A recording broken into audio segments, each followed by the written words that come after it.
Los conceptos de suelo productivo y suelo fértil son conceptos que deben discriminarse adecuadamente para desarrollar buenas prácticas agrícolas. Un suelo fértil puede ser improductivo y un suelo aparentemente estéril puede llegar a tener una elevada productividad. Creo que vale la pena enfocar en estos dos conceptos de palabras que a menudo se usan inapropiadamente. Precisamente los profesionales del agro trabajan enfocados en estos conceptos para lograr el mejor manejo de este recurso tan valioso. De eso vamos a hablar a continuación. Para mejor difusión, agradecería que nuestros amigos activaran la campanita de la suscripción, la manito del me gusta, y sería una gran ayuda si se suscriben como miembros del canal Mitos y Verdades. En primer lugar, definamos el vocabulario. La fertilidad es la propiedad que de por sí contiene los elementos básicos que permiten la producción agrícola. Me refiero a los elementos químicos básicos para el crecimiento de las plantas. Aunque a menudo existe la creencia de que el color de la tierra, por ejemplo, negro, pardo, oscuro, representa el mejor síntoma para evaluar la capacidad nutritiva de la misma para las plantas, en realidad no alcanza. En los hechos se requieren estudios específicos. A veces las cosas no son como parecen. Los suelos que aparentan ser fértiles a menudo no lo son.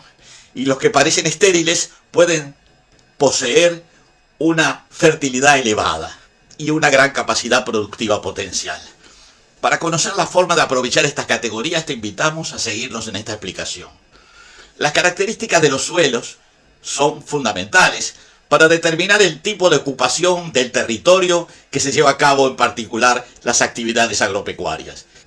Por ejemplo, los suelos altamente productivos dan lugar a numerosas comunidades rurales, ciudades con mayores poblaciones y elevadas densidades demográficas. Por esa razón, es una buena idea comprender las funciones y potencialidades de los suelos desde varios puntos de vista. Aclaremos que se llama suelo a la capa sólida más externa de la corteza terrestre. En términos geológicos, es apenas una película recubriendo las formaciones rocosas. Su espesor es generalmente de 1 metro o poco más. Hay suelos de varios metros, pero son la excepción. Su límite inferior se define naturalmente por el alcance máximo de las raíces de las plantas. Se estructuran en 3 horizontes principales. En la parte superior, el horizonte A, que tiene mayor contenido de materia orgánica.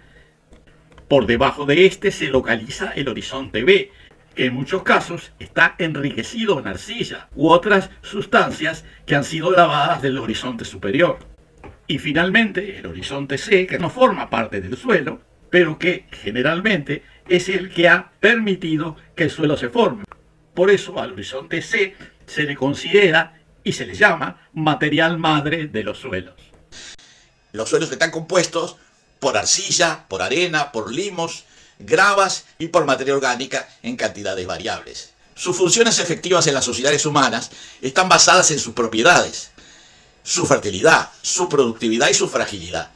Sufren procesos dinámicos de humectación y de secamiento, de lavado por las aguas de lluvia y acumulaciones sólidas de concreciones y precipitaciones de sales en los niveles inferiores. Tal vez el rasgo más importante es la fertilidad. Fertilidad es la capacidad del suelo para sostener el crecimiento de las plantas y el rendimiento de los cultivos, siempre y cuando posean ciertos nutrientes esenciales. Aparte del agua y el dióxido de carbono, provenientes directa o indirectamente de la atmósfera, los principales nutrientes que son indispensables para el crecimiento vegetal incluyen el fósforo, el nitrógeno, el potasio, el calcio y el magnesio, entre otros, que deben estar presentes en compuestos absorbibles por las plantas. Si los suelos carecen de estos nutrientes o se agotan luego de muchos cultivos, se les puede agregar bajo la forma de fertilizantes. Muchas regiones deben su alta productividad agrícola y su densidad de población elevada a la gran fertilidad de los suelos, y de eso vamos a hablar ahora. Se dan casos típicos de altísima productividad agrícola en los suelos de regiones volcánicas. A la vez son zonas con gran densidad de población, y no es casualidad. Algunos ejemplos más típicos se presentan en el sudeste asiático con la isla de Java, que con apenas 140.000 kilómetros cuadrados tiene más de 120 millones de habitantes. Y Japón, que es una superficie de 300.000 kilómetros cuadrados y tiene 125 millones de habitantes. Otros ejemplos se dan en América, con el Valle Central Mexicano, con más de 20 millones de personas, y varias otras zonas de gran densidad de población en Guatemala, El Salvador, Ecuador, y algunas zonas volcánicas de Perú y de Colombia. Las zonas volcánicas son excepcionalmente fértiles porque reciben productos constituidos por abundantes vidrios volcánicos como cenizas y sedimentos de origen piroclástico. La mayor parte de los materiales rocosos y minerales de los suelos en zonas no volcánicas están constituidos por cristales de diferente tamaño. Los cristales minerales constituidos por átomos ordenados y relativamente estables, formados por enfriamiento lento, estos minerales cristalinos pueden ser relativamente resistentes a la descomposición, a la hidratación y a la desagregación física. No es el caso de los vidrios volcánicos. En los vidrios, formados por enfriamiento rápido, los átomos están desordenados y son muy poco resistentes a la descomposición química y a la desagregación. Cuando el vidrio se descompone, libera los nutrientes que puede contener, como fósforo, azufre y varios cationes, como por ejemplo el potasio, el calcio, el sodio, etc. En otras palabras, el vulcanismo activo produce una fertilización continua de los suelos, cosa que no sucede de la misma manera en zonas no volcánicas.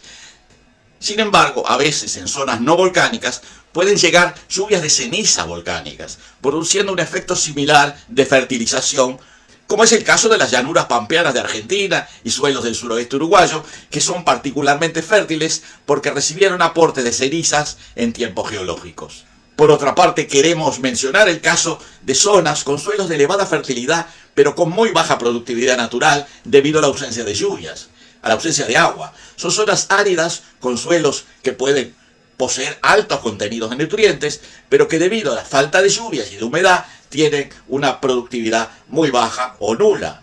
Sin embargo, estos suelos pueden ser aprovechados por medio de sistemas de irrigación. Por esa razón, algunos suelos áridos y semiáridos presentan elevada productividad cuando son irrigados. Un tercer elemento a considerar es la dificultad de conservar los suelos frágiles. La fragilidad de los suelos es particularmente peligrosa en laderas empinadas y con texturas friables vulnerables a la erosión. Esta fragilidad aumenta cuando las prácticas agrícolas son inadecuadas, como por ejemplo arar en el sentido de la pendiente o destruir estructuras que mantenían los terrones consolidados. En algunos países agrícolas, como en la Pampa Argentina, las dificultades de drenaje pueden llevar al anegamiento o salinización de muchos suelos. En ese caso, las obras de drenaje son esenciales y la irrigación debe ser planificada, en particular evitando el ascenso de las napas subsuperficiales. Habíamos mencionado la importancia de los aportes volcánicos como cenizas o sedimentos piroclásticos, generando suelos de altísima fertilidad y productividad.